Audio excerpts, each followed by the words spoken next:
Hello बच्चों, let us see the question. The question says delta G naught F formation of N2O4 and NO2 gases are respectively -100 kilojoule per mole and -50 kilojoule per mole. यहाँ पे बेटा misprint हो गया है, यहाँ पे per mole और यहाँ पे kilojoule होगा. At an equilibrium mixture of N2O4 and NO2 is enclosed in vessel at a pressure of 20 atm and temperature of 25 degree Celsius. In which direction will the reaction 2NO2 gives N2O4 proceed? तो बेटा इस question के लिए जो की concept रहेगा वो क्या रहेगा? इस क्वेश्चन के लिए जो की कंसेप्ट होगा that will be free energy. हम बोले इसको gives free energy. This will B gives free energy and spontaneity of reaction. ठीक है ना बेटा? तो ये हमारा इस क्वेश्चन के लिए की कंसेप्ट रहने वाला है. अब गिव्स फ्री एनर्जी में कैसे डिपेंड करती है स्पॉन्टेनिटी बेटा, अगर उसकी हम बात करें, अगर डेल्टा जी की वैल्यू क्या होती है बेटा, अगर डेल्टा जी हमारा क्या होता है, नेगेटिव होता है. नेगेटिव मीन्स क्या? Delta G is less than zero. Delta G अगर लेस देन जीरो होता है बेटा तो रिएक्शन क्या होती है? स्पॉन्टेनियस होती है. रिएक्शन स्पॉन्टेनियस होती है. इसी तरह अगर डेल्टा जी बेटा क्या हो जाए, पॉजिटिव हो जाए, means delta G is greater than zero होता है, तो रिएक्शन क्या हो जाएगी बेटा? नॉन स्पॉन्टेनियस हो जाएगी. बट क्वेश्चन में अगर हम देखें तो क्वेश्चन हमसे स्पॉन्टेनिटी नहीं पूछा गया, क्वेश्चन हमसे पूछा गया रिएक्शन की डायरेक्शन क्या होगी. ठीक है ना?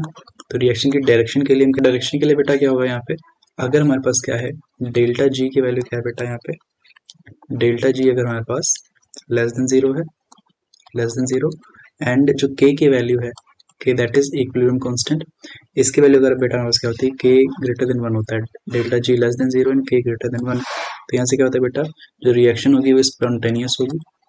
ठीक है, स्पॉन्टेनियस होगी एंड फॉरवर्ड डायरेक्शन में प्रोसीड करेगी, in forward direction.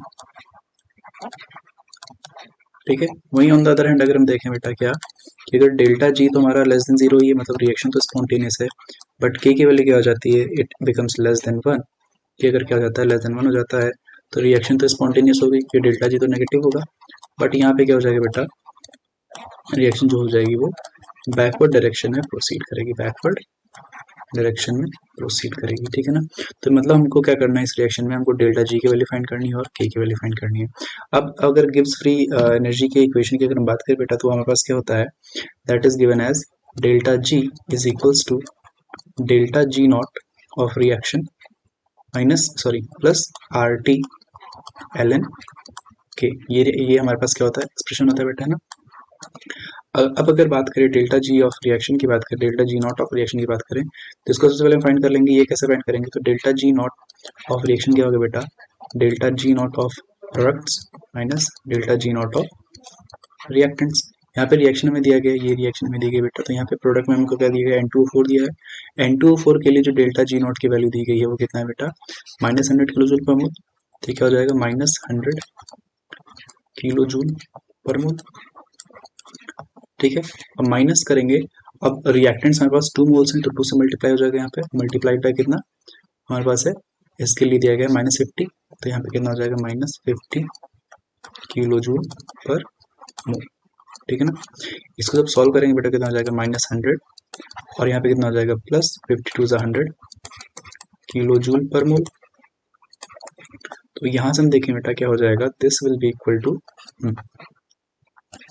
To zero. तो जो डेल्टा जी नॉट आ रहा है हमारे पास रिएक्शन का वो कितना आ रहा है बेटा, 0 किलो जूल पर मोल. ठीक, मीन्स ये टर्म हमारा क्या हो जाएगा, जीरो हो जाएगा. तो दिस इम्प्लाइज, यहाँ से अगर देखें तो delta G is equals to क्या आ जाएगा हमारा, आर टी एल एन के बचेगा. ठीक है. अब यहाँ पे आर की वैल्यू अगर रखें तो आर हमारा क्या होगा बेटा, इसके लिए आर हमारा हो जाएगा क्या, ओके ओके, हाँ, delta G is equals to इतना. ठीक है. हाँ, तो यहाँ से क्या हो जाएगा बेटा, 8.314 इंटू टेम्परेचर हमारे पास कितना है बेटा, टेम्परेचर है हमारे पास 25 degree Celsius, that is 298 kelvin, into L N को हम लॉग में कन्वर्ट करने के लिए 2.323 से मल्टीप्लाई करेंगे, अब क्या हो जाएगा लॉग. और के बेटा यहाँ पे क्या होगा, एट इक्विलिब्रियम हम क्या लिखेंगे यहाँ पे, एट, क्योंकि इक्विलिब्रियम पूछा गया है यहाँ पे, तो एट इक्विलिब्रियम क्या होता है बेटा, जो के होता है दैट बिकम्स क्यू के इक्वल, दैट इज क्या, इसको क्या बोलते हैं, रिएक्शन कोशेंट बोलते हैं, रिएक्शन कोशेंट।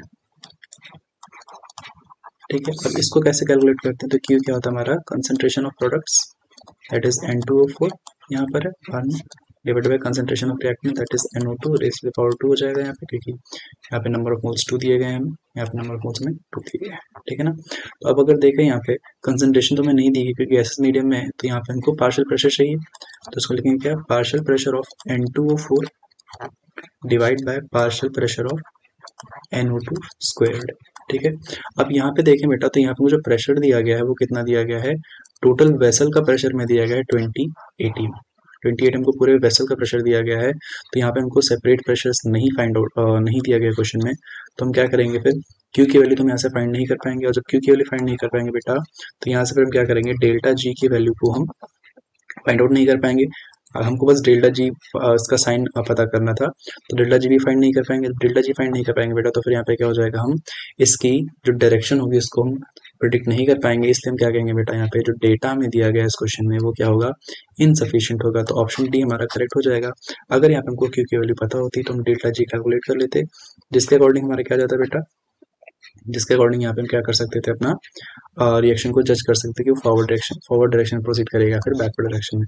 तो ड्यू टू बेटा इनसफिशिएंट डेटा ये जो क्वेश्चन है कैलकुलेट नहीं किया जा सकता, तो option D will be the correct answer बेटा।